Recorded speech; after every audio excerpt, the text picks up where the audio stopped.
Parinishthitopi nairgunya Uttama shloka lilaya Grihita chetarajarshe Akyanam yad aditavan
Parinishthitopi nairgunya Uttama shloka lilaya Grihita chetarajarshe Akyanam yad adhitavan.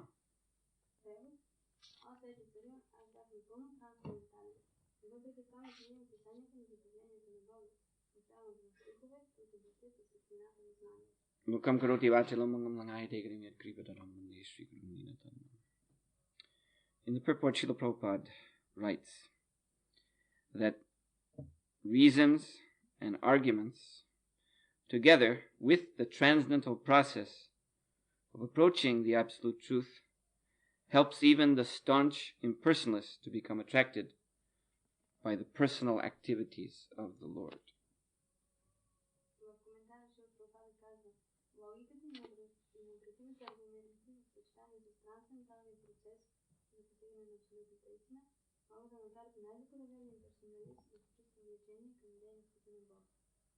So this is very important. Reasons, arguments, in other words, logic. The logical process combined with the transcendental process of devotional service. Just like we put the two terms come together in Srila Prabhupada's title, Bhakti Vedanta. Bhakti means pure devotion. Vedanta means knowledge, the topmost knowledge.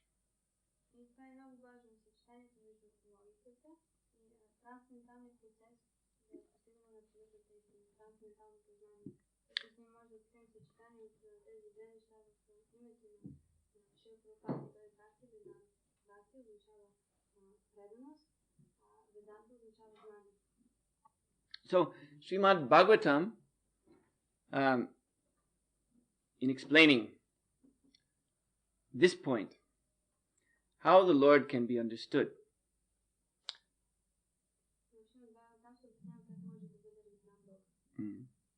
says, Tvam Mayayatma Svayaya Svayedya Nirmaya Vishvam Tad Anu Pravishtatah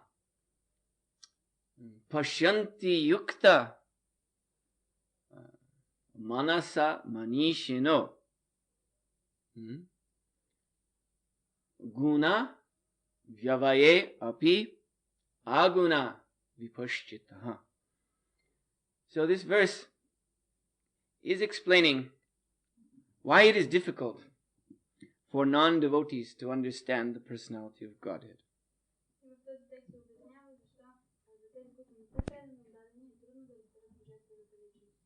That this material energy, first of all, it is an emanation from the Supreme Lord. Tvam mayayatma svaya svaidyam. From out of the Lord's own self, his personal transcendental self, this impersonal material existence is produced.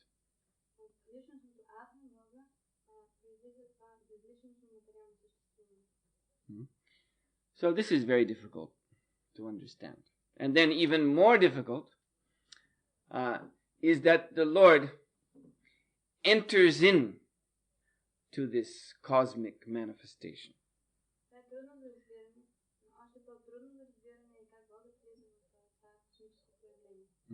Nirmaya Vishvam Tad Anu Pravishtaha. He enters in to every atom. He enters into the hearts of all living entities. Indeed, this whole cosmos is his universal form.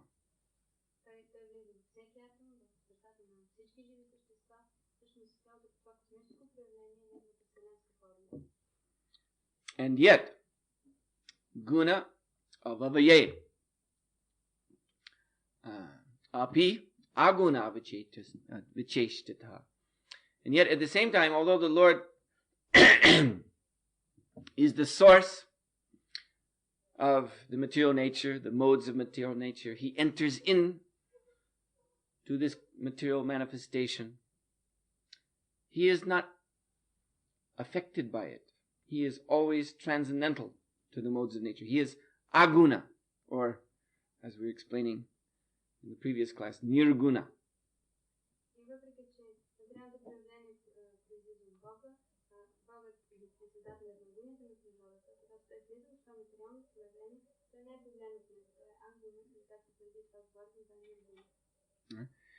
He is eternally the transcendental personality of Godhead. Sat Chit Ananda Vigraha, who has his own internal pastimes in the spiritual world.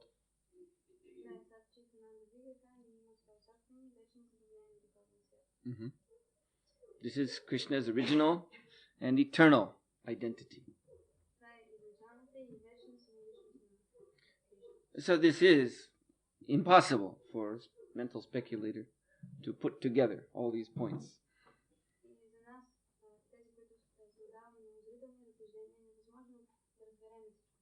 The impersonalist, he studies the absolute truth from the point of view of the material world.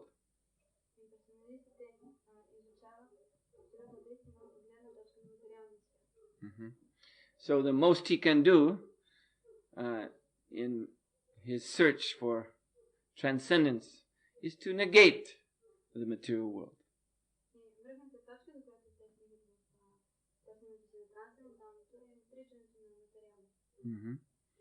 So then he comes to this void conception.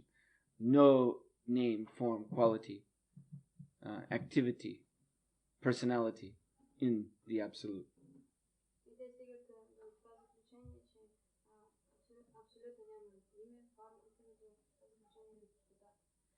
And thus actually, by his attempt, by this negation, to come to the Absolute platform, he remains ever on the material platform.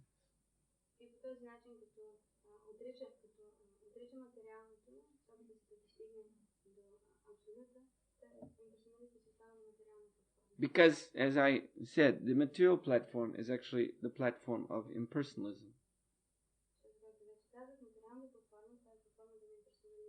As Srila Prabhupada explained, that all the forms of this material world are temporary.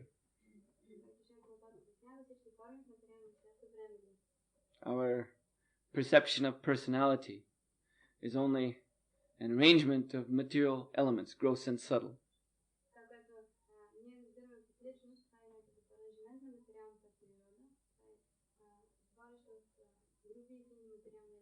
And these elements, they're combined together, they stay together for some time, but then they're disassembled.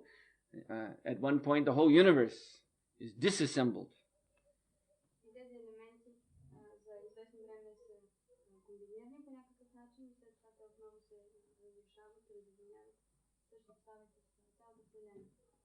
So therefore the conclusion is that this material world is ultimately impersonal.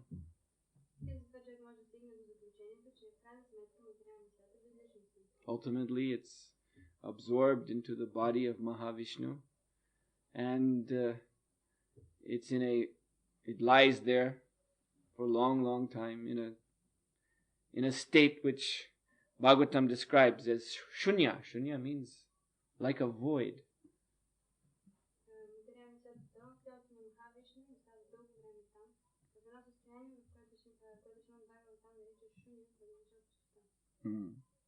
So this impersonal conclusion of the mental speculators is actually a material conclusion, and thus they're called, what are they called? Who can say? Impersonalists. What is the word for them? Well, yeah, that's also right. But what did you say? Huh? No, that's the state of liberation they want. But what are the impersonalists called? These mental speculators. Mayavadi, yes. Mayavadi means they're always in Maya.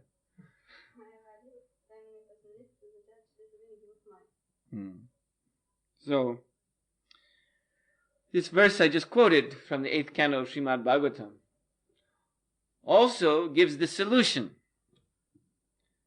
How to understand the ever transcendental nature of the personality of Godhead, in spite of his manifestation of this material world, his entering into it. How this can be understood properly.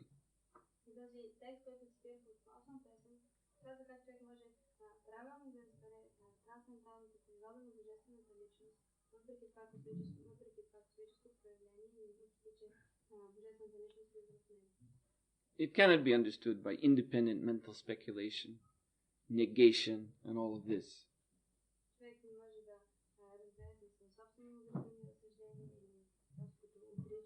But this verse says pashanti. It can be seen directly. Pashanti means to see.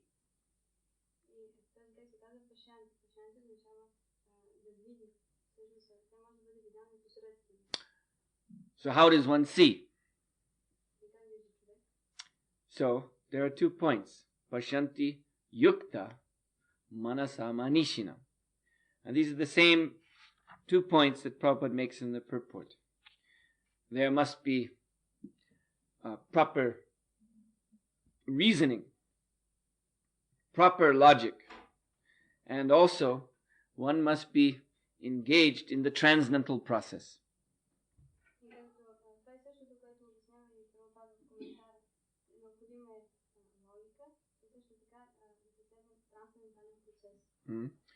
So, pashanti yukta. Yukta is another form of the word yoga. Yukta means to be, just like yoga means to connect. So the word yukta means to be connected. So yukta is the state of being a yogi.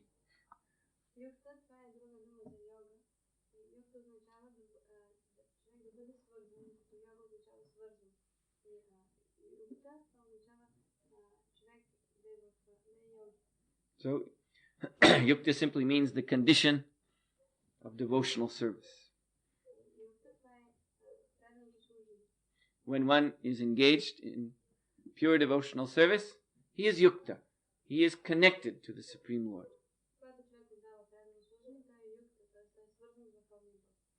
And then, manasa manishino. This term, manasa manishino, is 2 forms of the word manas, which means the mind.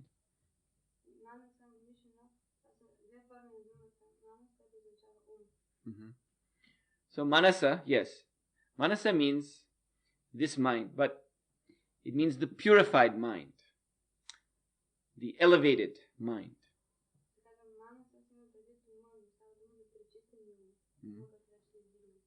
And manasi means one who knows how to use the mind properly.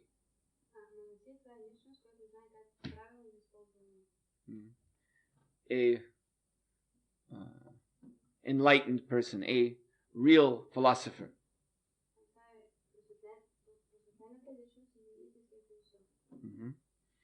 So these are the 2 points. In order for one to have this pashyanti, this direct vision of Krishna and Krishna's energies,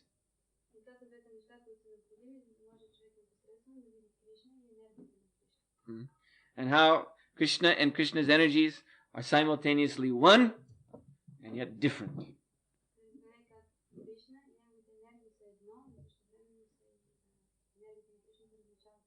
This, as you know, is Veda Tattva.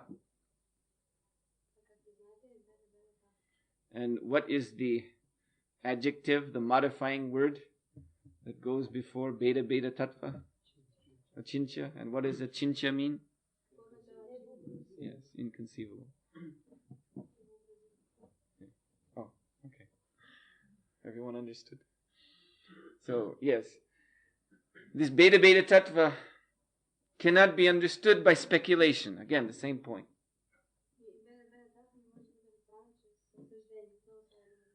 But it can be directly perceived by one who is engaged in devotional service and by one who is using his mind and his intellect, his reasoning faculty properly.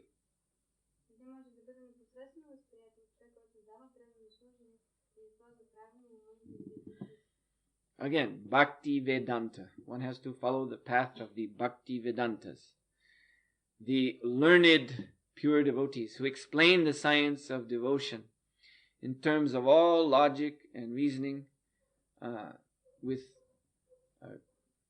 complete finality, utter finality.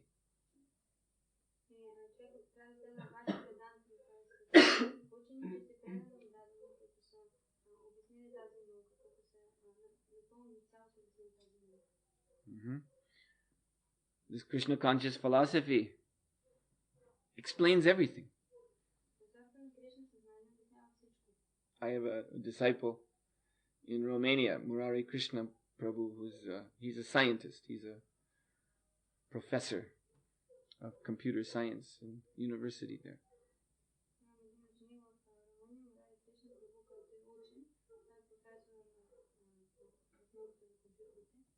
And before he came in contact with the Krishna conscious philosophy, as he describes himself, I was a materialistic, atheistic rascal.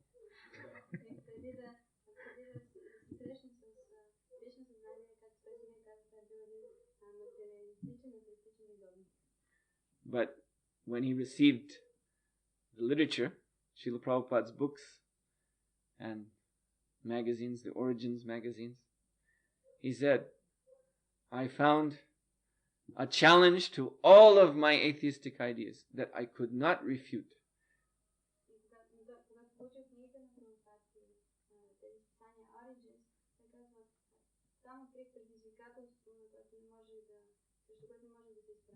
I found a philosophy that explained everything. So what could I do? I had to surrender. You know, this is Manasa Manishino. This is the meaning. One who's a true philosopher.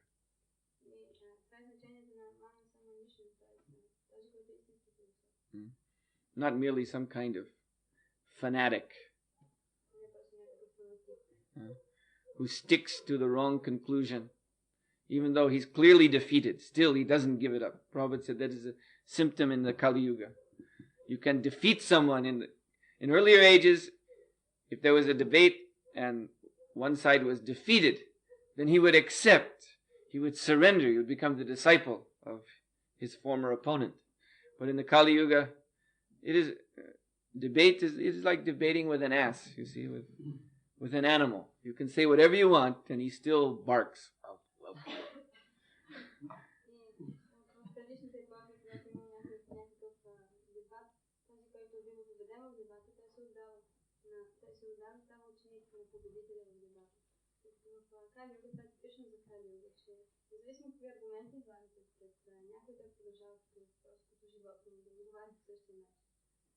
Because these people are not manishino, they're not actually thoughtful people.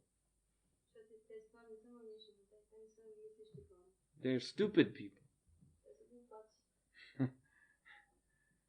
So there's no point in arguing with a dog. But still, the yukta is there. They can still be connected. You can give a dog prasadam.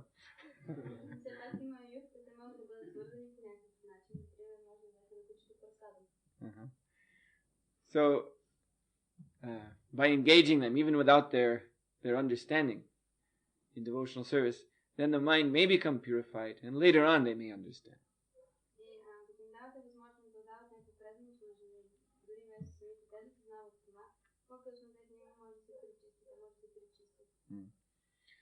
So the impure material mind is only capable of creating confusion. And another name for this confusion is impersonalism.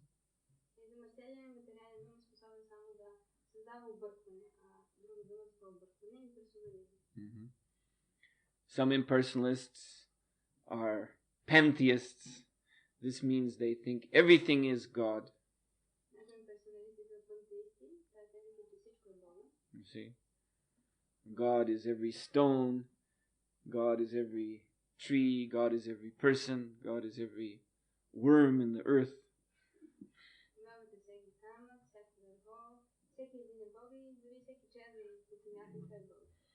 Then there's other impersonalists who take the view of illusionism, that this material world is just an illusion, and beyond this illusion is the light, and that light is God.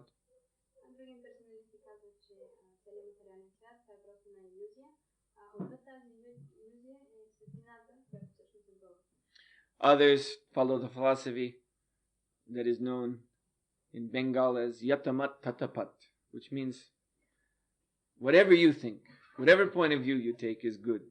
They're all true.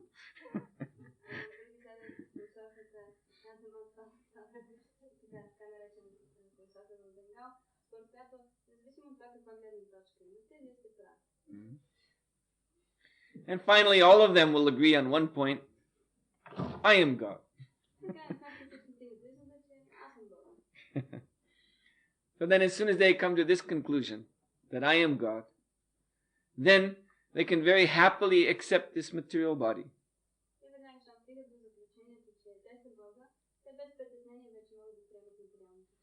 Because according to their philosophy, this is what God does. He comes down to this world to display His Leela. And so that means He accepts a material body and He enjoys it. So that's what I'm doing. That's what we're all doing.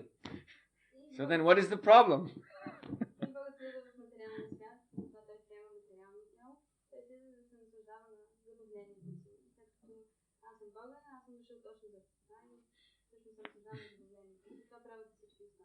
Everything's all right.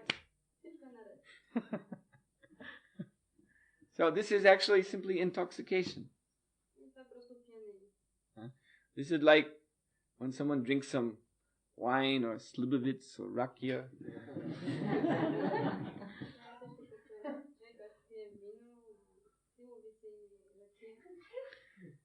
Then he becomes good and drunk and he thinks, I am great. I am flying in the sky.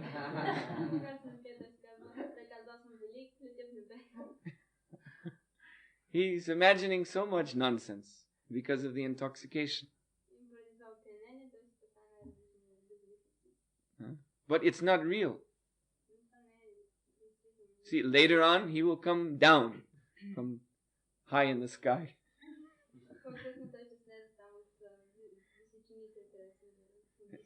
And his head will be hurting.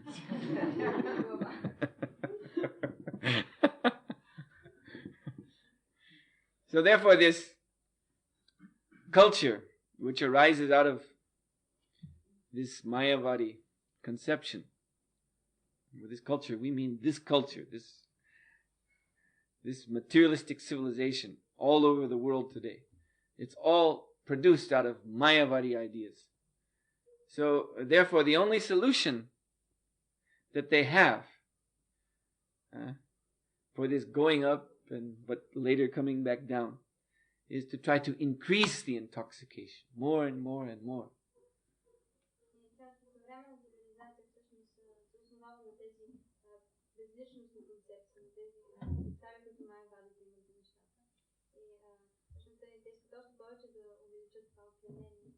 Mm-hmm.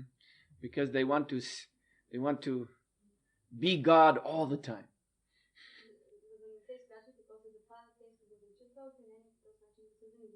So, to do this, the Mayavadis have to increase the Maya.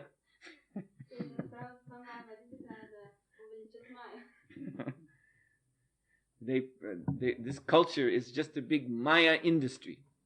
In the Bhagavatam it's called Maya Sukhaya, a great industry to enjoy illusion more and more and more.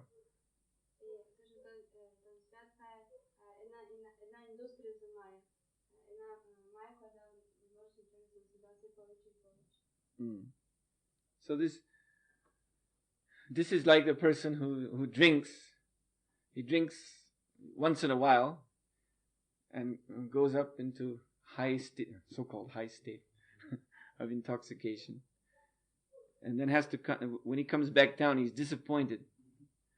So then he thinks, I should drink more and more and more, and so this way he becomes a drunkard, one of these persons who are always drunk.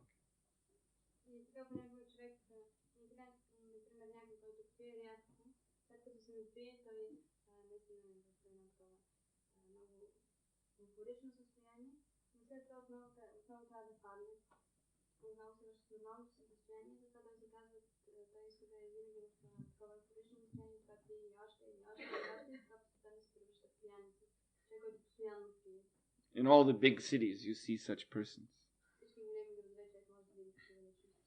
They live in the park, they live under the bridge. They're dirty, their hair and beard is grown out and all entangled.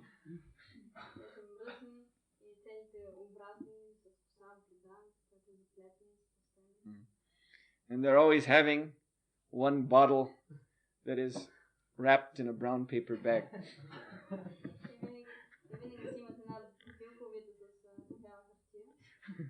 Their constant companion. They're always drunk, day and night.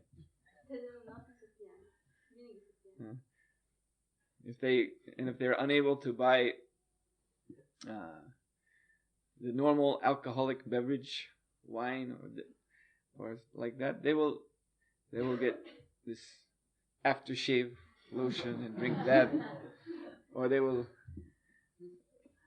even drink this spirit that one uses to light fires. They will drink such things which destroy the brain. Doesn't matter. One has to stay up, flying in this intoxication that I am God.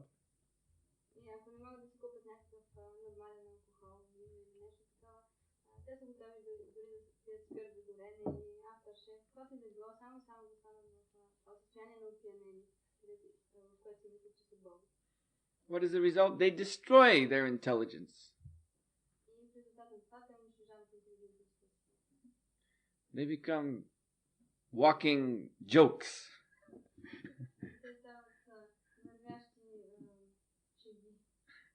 Anyone who sees them has to laugh, shake their head. Oh no, look at this.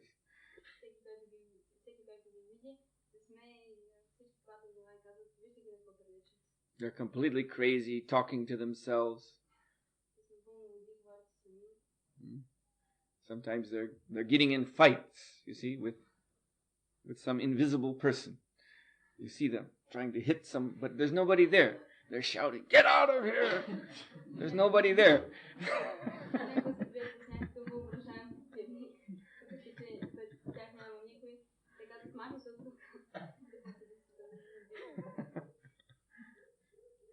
Now this whole materialistic Kali Yuga civilization has become like that.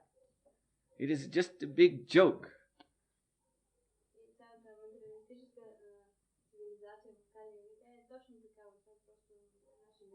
Mm-hmm. And this is the result of this conviction, this crazy, illogical conviction that I am God.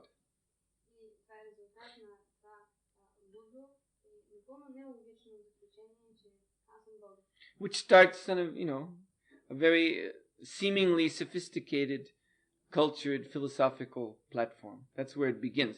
Just like when people start to drink. Then they drink at parties, they just drink a little bit. And it's very sophisticated. But after drinking more and more, they become alcoholics, and then they end up in the park.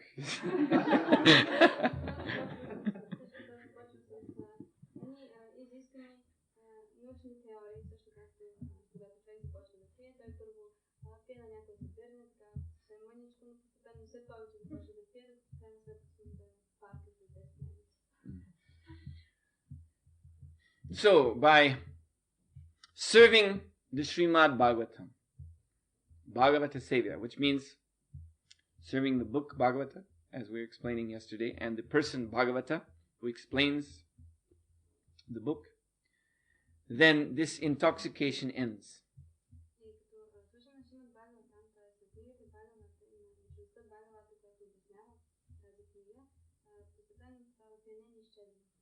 Mm-hmm. But then a kind of opposition takes place.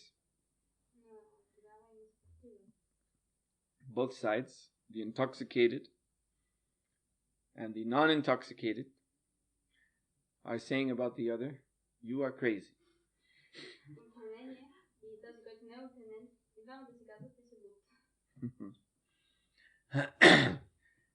Sukadeva Goswami, when he was wandering through the world before he came to the bank of the Ganges where Maharaj Parikshit and all the sages had gathered, Sukadeva Goswami was being followed by all sorts of foolish people who were thinking he was a kind of madman. They were just kind of following him around and laughing at him, making jokes, pointing, look at him.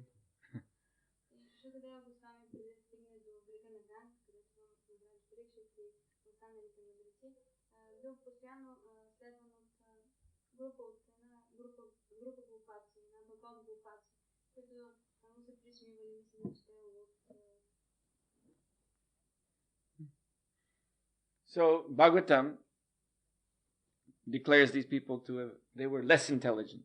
But of course they were thinking, no, we are more intelligent. And he, Shukadeva Goswami, he is less intelligent.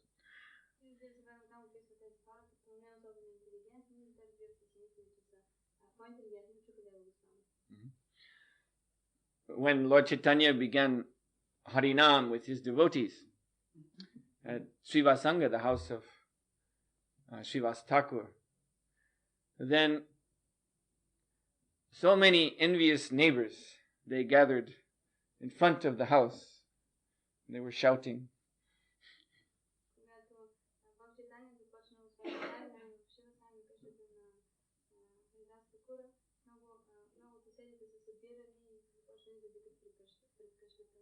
So last night Lord Chaitanya was reenacting that pastime here.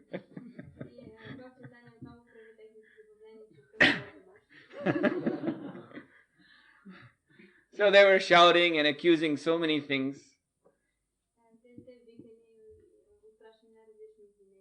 Mm-hmm.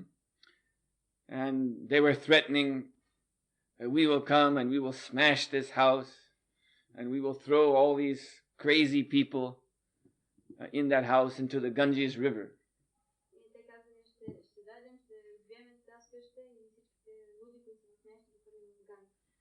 So here again is the same opposition. The Lord Chaitanya and his devotees, chanting the holy name, are being accused of being crazy.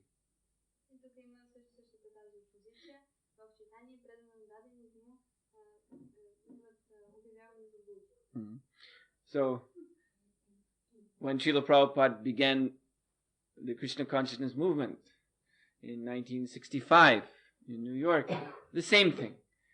The devotees were going out. This was for the first time in the Western world, chanting Hare Krishna. And so many people were saying, what is this? They are crazy.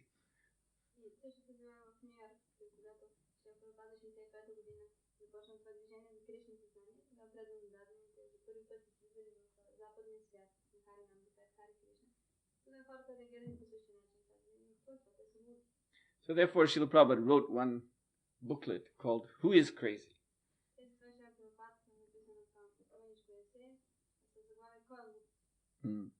And in explaining this booklet, Srila Prabhupada said, who is crazy, whether it's the devotee or the non-devotee, that can only be determined by reason, by logic and reason.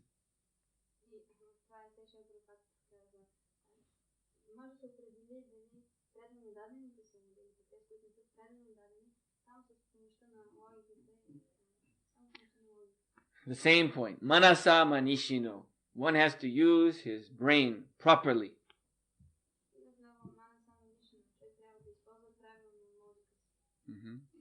So if one fills up his brain with alcohol, there's no question of any logic and reason.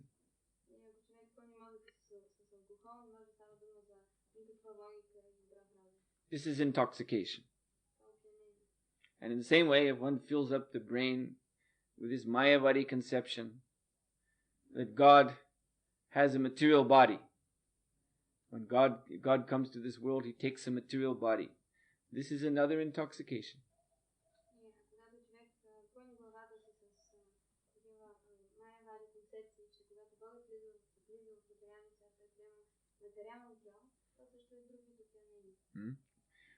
God has a material body. God is His material body, like the pantheists. This whole universe, that is God.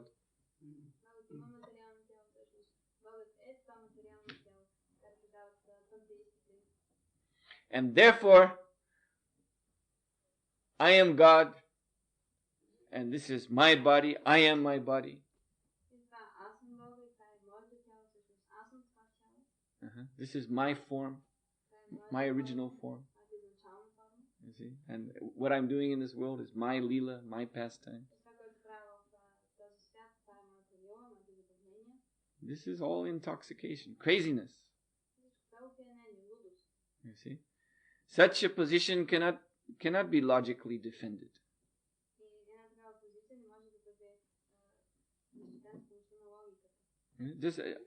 We've been giving this example, just like a drunkard in the park or under the bridge. He may speak so many things, but what is this? It's all nonsense. No one in their right mind is going to say, "Oh, learned gentleman, come to the university, be a professor. You are so smart, speaking so many wise words."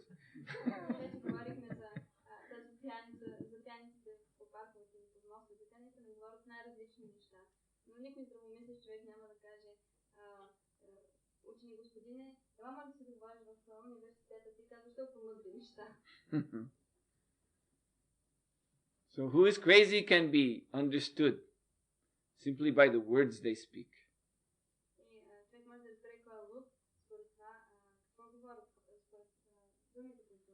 Therefore, the more intelligent Mayavadis, they remain silent.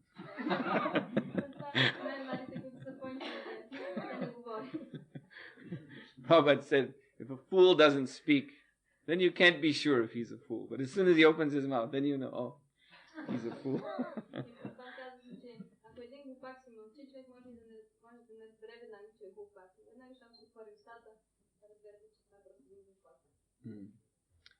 So, they are fools because their hearts are dirty. The heart is the seat of the mind. And as soon as they agitate their mind to speculate, to speak some philosophy, then It is like the mind is like water, you see, and the heart, which is the seat of the mind, is very muddy. So the mud is on the bottom, you see. But as you agitate it, you turn it, then immediately all the mud just comes up, and all the water becomes black.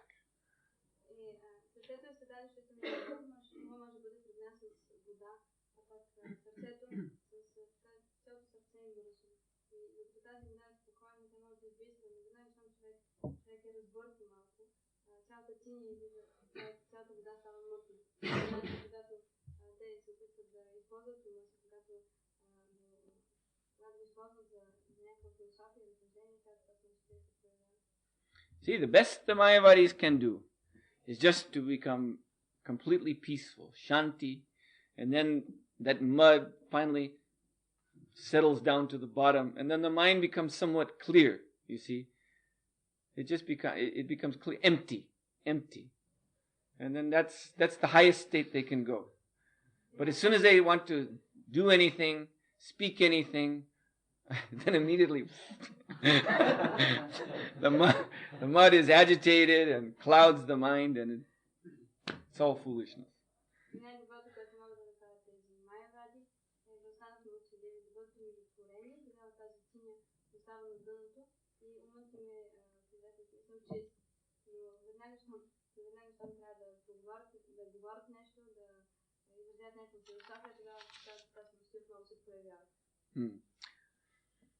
Yes, because this Mayavadi philosophy, it contradicts itself.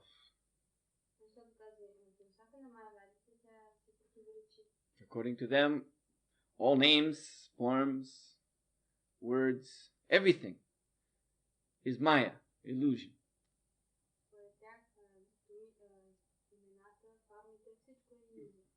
So as soon as a Mayavadi philosopher wants to speak, then all that can come out of his mouth is illusion, by their own philosophy.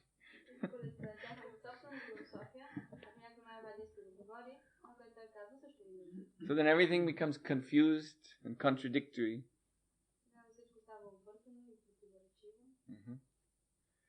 So the solution is that this mud, this dirt in the heart, has to be flushed out.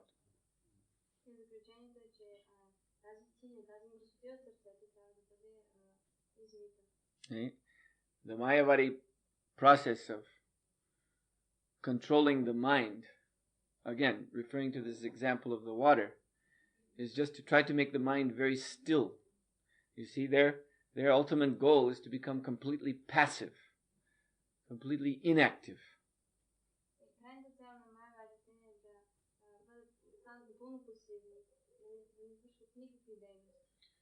But that won't get rid of the dirt. So the water has to flow. A river is always pure because it's always moving.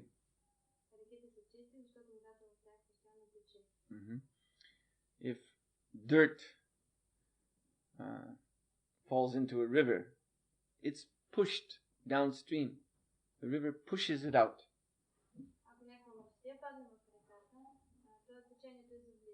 So therefore, you see, Nityam Bhagavata Sevaya. This is the process. Nitya means always. Bhagavata means the Srimad Bhagavatam, the pure devotee. Sevaya, service. One has to always be engaged in service to the book Bhagavatam and the person Bhagavatam. This will nasta prayeshu abhadreshu nityam Bhagavata Sevaya. This will purify the heart of all contamination.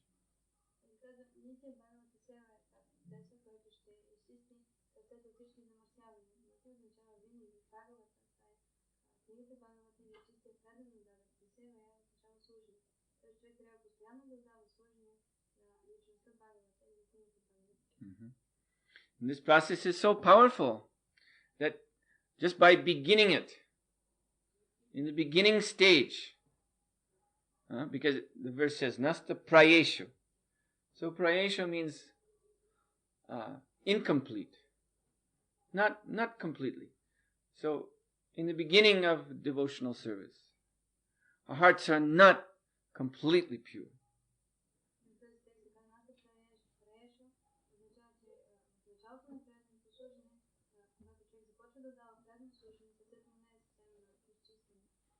But because Krishna is so merciful, he responds.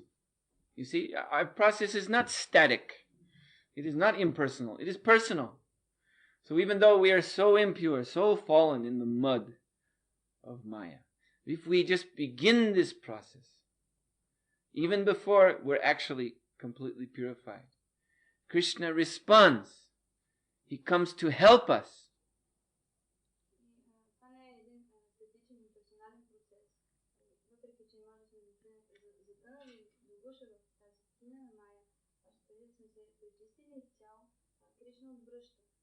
And therefore, bhakti bhavati naishtaki.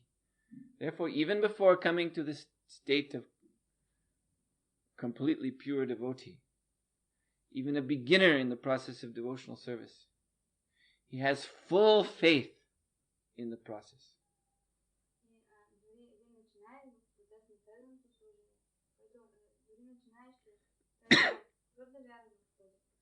Because even in the beginning, he can see the signs. He may not have this, as we said, pashanti, this direct vision of the personality of Godhead, Sri Krishna, in his Satchitananda Vigraha. He may not have come to that stage, but still, he can see the signs. So you see, in the beginning, our faith in Krishna consciousness, it's loose. Prabhupada used this term. It's loose. But as we practice it, it becomes tighter and tighter, more and more firm, the more we practice. And this is because Krishna reciprocates with us more and more, being pleased by even our very beginning service, which is all imperfect and, you see.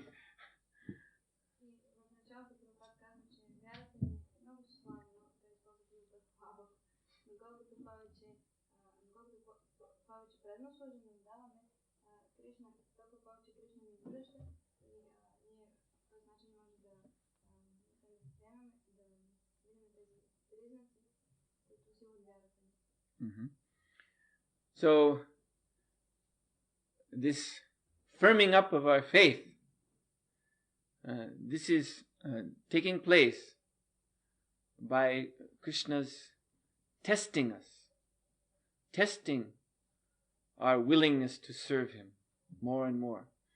In the beginning, everything's very loose and very Krishna showing this complete open mercy. Come on and serve.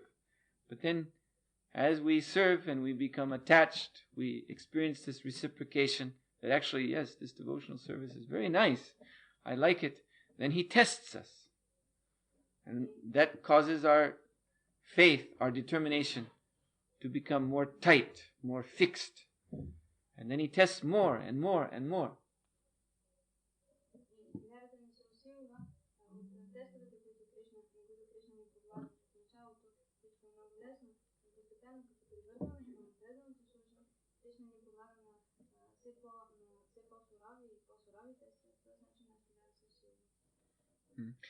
And this is all Krishna's mercy.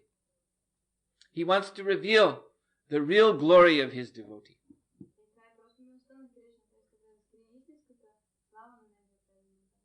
Just see how Lord Ramchandra tested Mother Sita.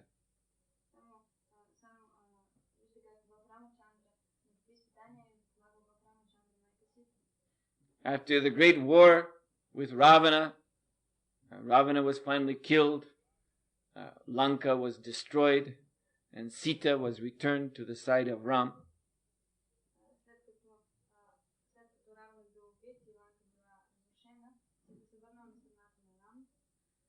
Ram ordered that a big fire be built.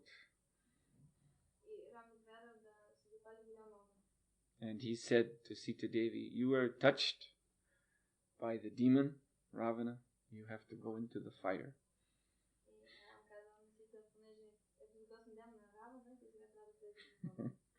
So just imagine what kind of test this is. But Sita Devi, because she is the Lord's eternal consort, she knows that I have no other shelter than Lord Ramchandra. There's nowhere else to go. If he tells me to go in the fire, I have to go in the fire. So she entered the fire, and then Agni personally brought her out and returned her to Lord Ramchandra.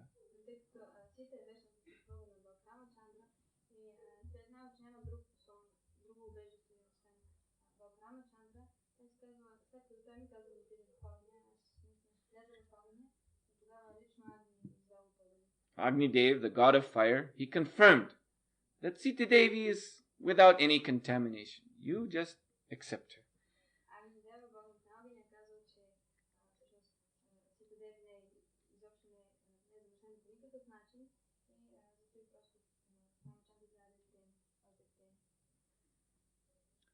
So, actually, we should be very thankful when we see that the Lord is testing our faith in Him.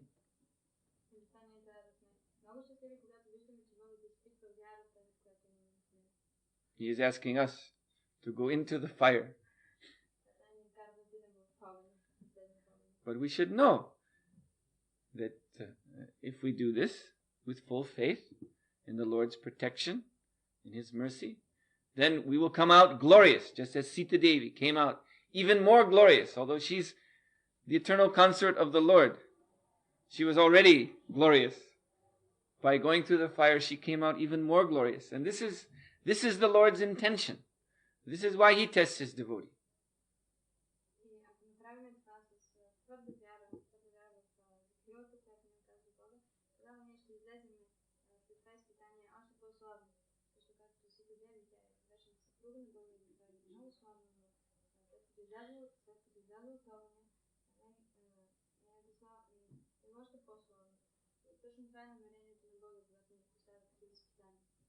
Just as I can see here that there are some doubts circulating in the minds of some of the devotees here, and these doubts were creating some divisions between devotees, some uncertainties about what is right, what is wrong, what should we do, and so on.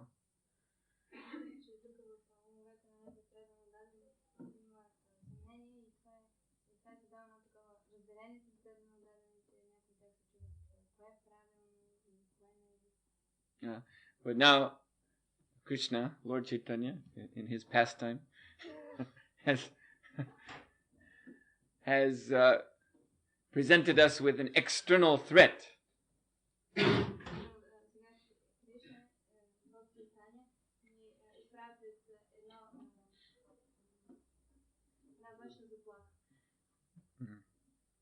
He has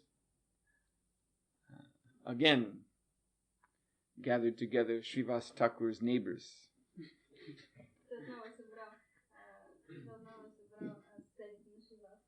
They all took birth in this village.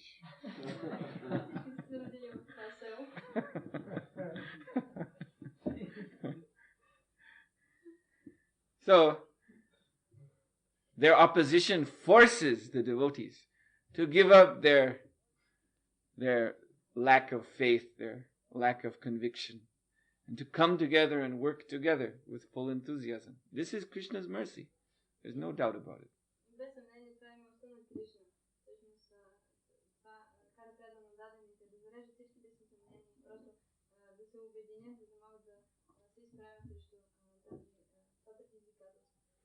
Bhakti Bhavati Naistiki, firm faith in devotional service, means to see that there's actually only two sides. There's the devotees and the demons. Those are the only two sides. There's not within the devotees some other sides. We have to take different sides among the group of devotees. No, there's only two sides. There's the devotees and the demons. So we have to just take the side of the devotees blindly and embrace the association of devotees. Take shelter there.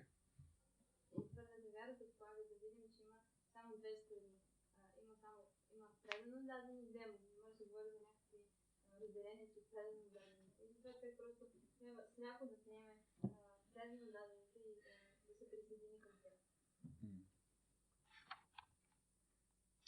Oh, it's 9 o'clock. Are there any questions? Yes.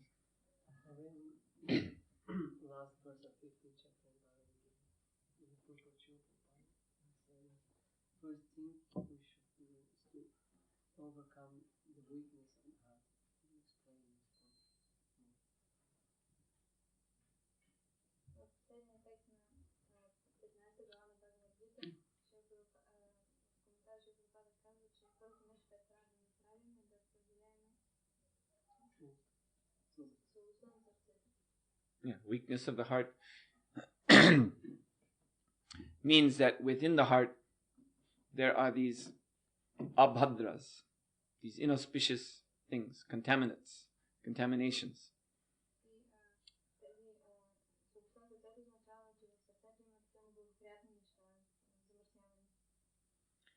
Lust, anger, greed, and so on.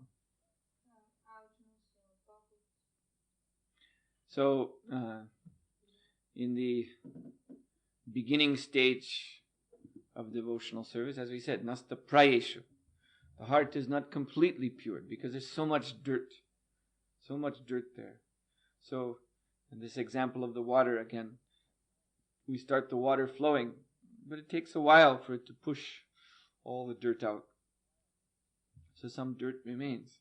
So this weakness of the heart, hridaya durbalyam, it means that sometimes the devotee, he falls victim to these contaminations.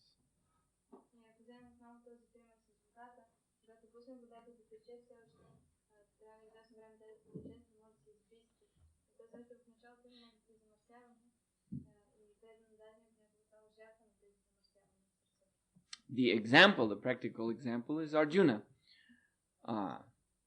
When he declared to Krishna, I shall not fight, and put down his bow.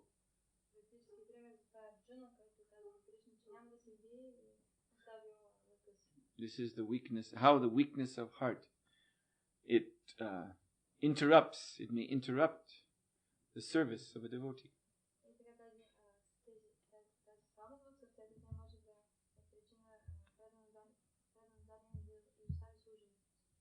So Krishna, he said to Arjuna, Tyaktva hridaya dorbalyam. You must give up this weakness of heart. Take your bow and fight.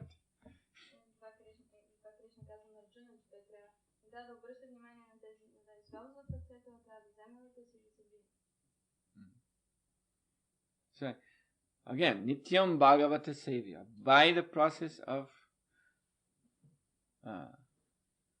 unbroken service to Krishna and Krishna's pure devotee, then these impurities are conquered.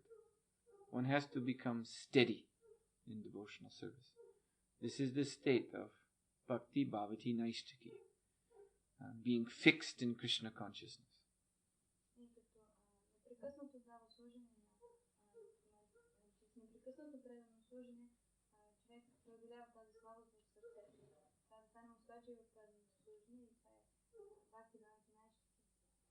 And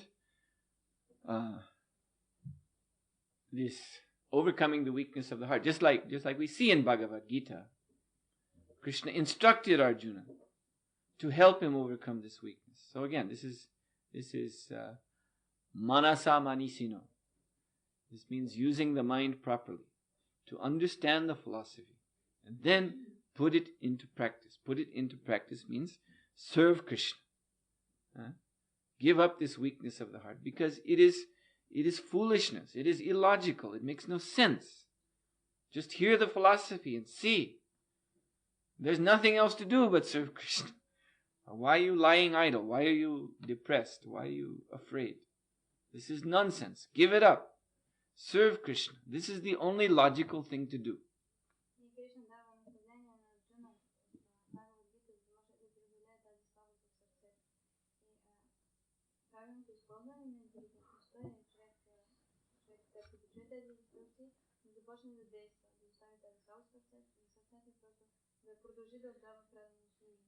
The only direction for a devotee is forward.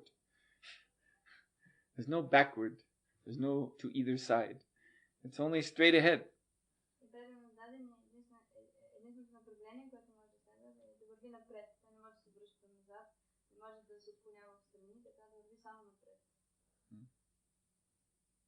Again, in this situation here, they're making trouble in the neighborhood, they're making trouble in the government, but we have only one direction.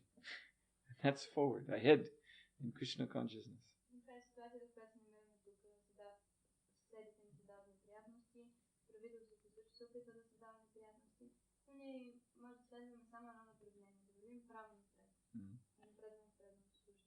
These rascals want us to stop. They want us to give up, quit.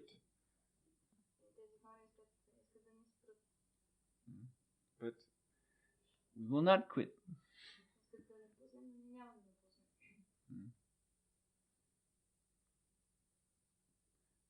You have a question?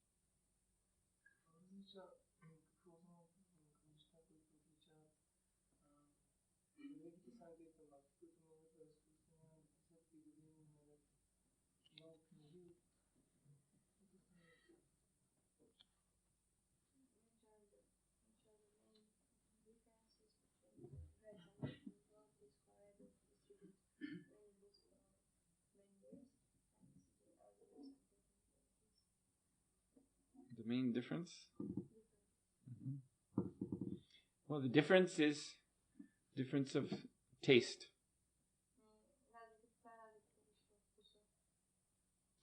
The Sankirtan devotees who remain fixed in Sankirtan through their whole life, they have taste for this service. They cannot give it up.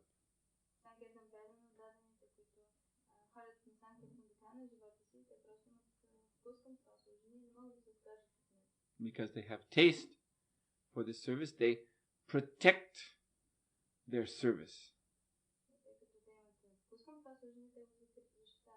They're very careful that they're able to go on in this service year after year, even though the body gets older or maybe other problems.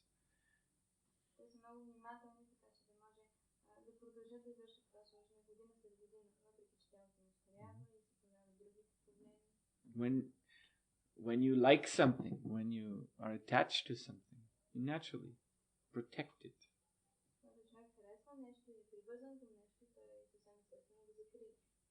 Just like a person who likes money, he protects his money very carefully.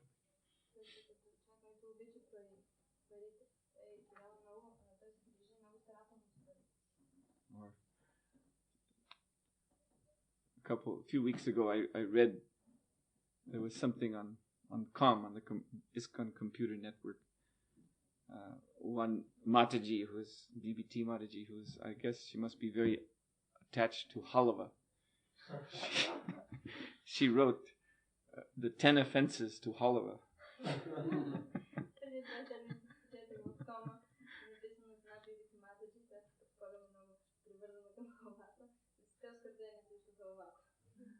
The conclusion being one should always avoid these 10 offenses to halava.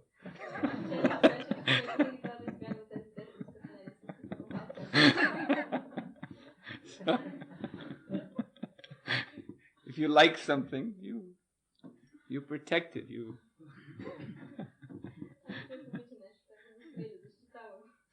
So similarly, the steady book distributors, this is the secret.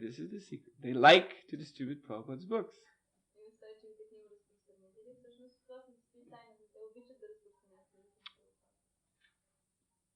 And therefore they're naturally rendering this service in a very careful way, so that there will not be any hindrances, any obstacles.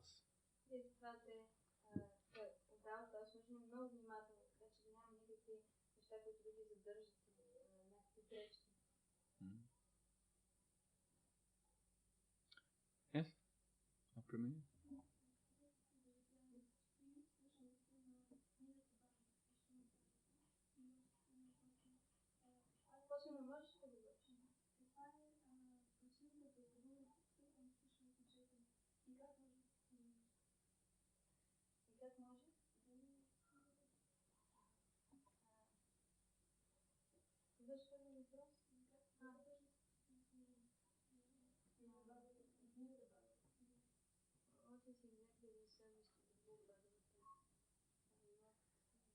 Prabhupada said, before the class, you should clean the temple.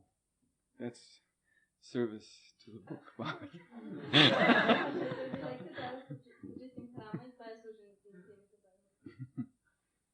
Yes, just like the devotees, they prepare the seat, they clean the table, they set up. This is also Bhagavata Sevaya.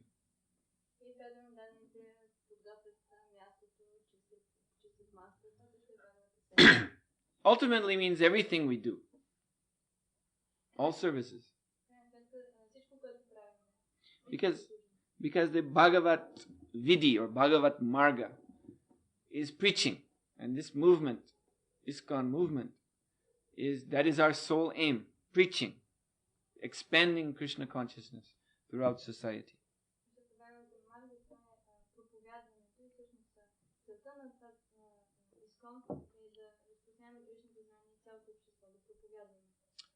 So all services are meant to support this, the preaching.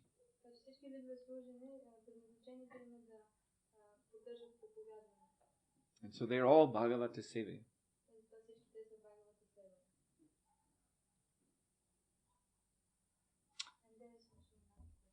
Yes?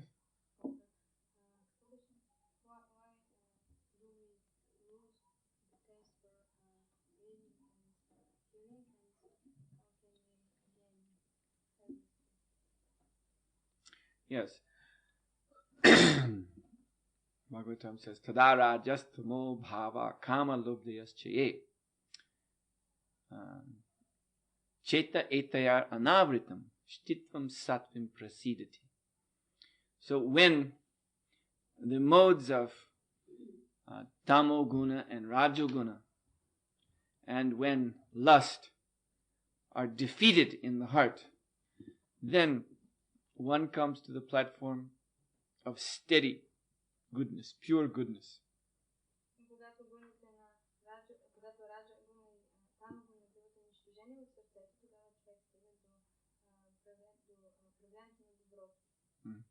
And when one comes to this state of steady goodness, then Bhagavat Tattva Vijnana, then the truth of Srimad Bhagavatam is revealed in scientific way, Vijnana, is revealed in scientific way to the devotee.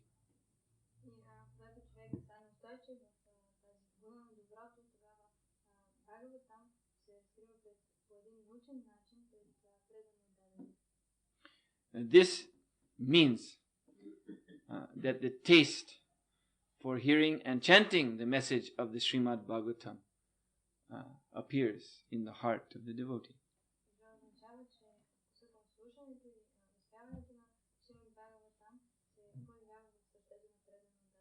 Because that is the truth of the Srimad Bhagavatam. We read this the other day. Srila Shukadev Goswami was saying that the topmost transcendentalists, what is their only business?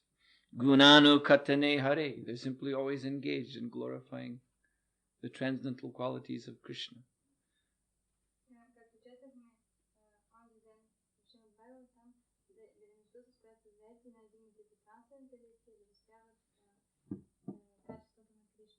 So you see, in Srimad Bhagavatam, the medium, you understand this word, the medium, or like media. The media is itself the message. You see?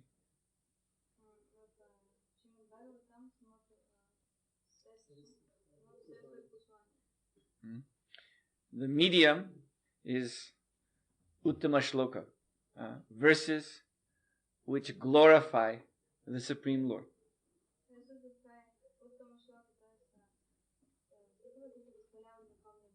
And the message is you must glorify the Supreme Lord.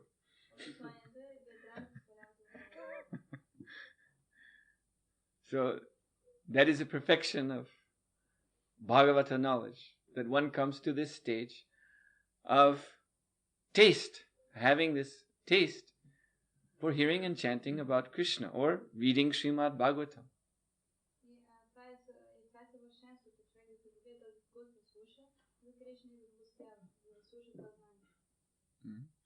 And this taste comes when the lower modes of nature are defeated in the heart.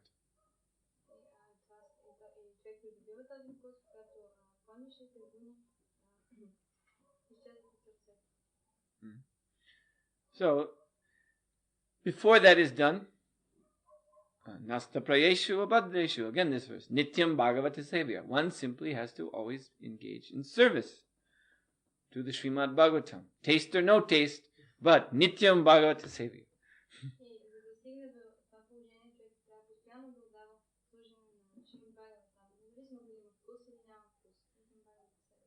This is the reason for temple schedule. This is the reason for sadhana bhakti.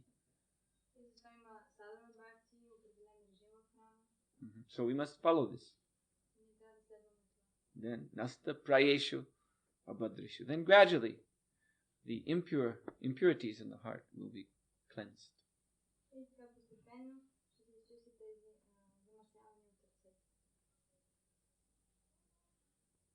Yes?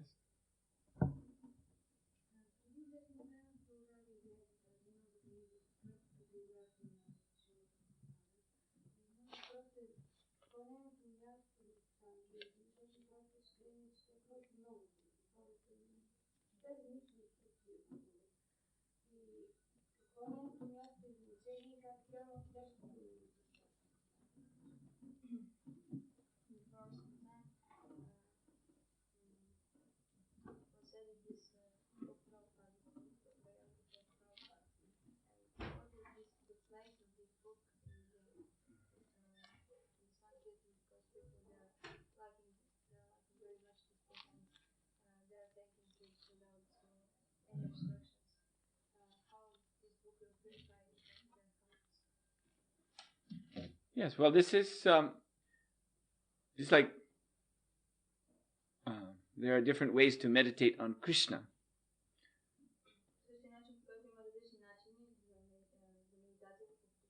You can meditate upon Krishna's instructions in Bhagavad Gita. But you may also meditate upon Krishna's form and his pastimes.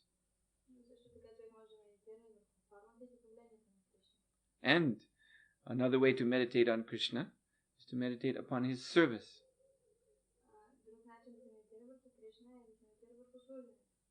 All these are meditation upon Krishna. So similarly, the book written by Srila Prabhupada, like Bhagavad Gita, Srimad Bhagavatam, by reading these, one associates with Srila Prabhupada through his instructions.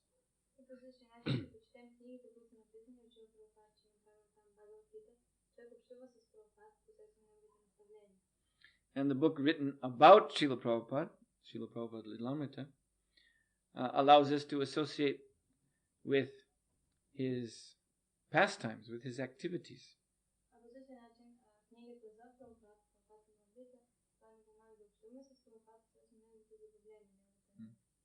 Also, instruction is there too.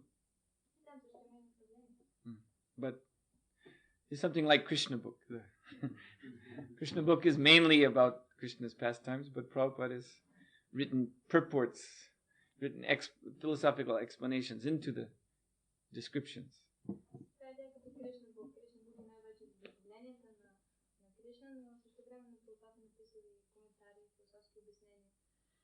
So by reading of Prabhupada's direct instructions or by reading about Srila Prabhupada's Leela, the person is associating either way with Srila Prabhupada.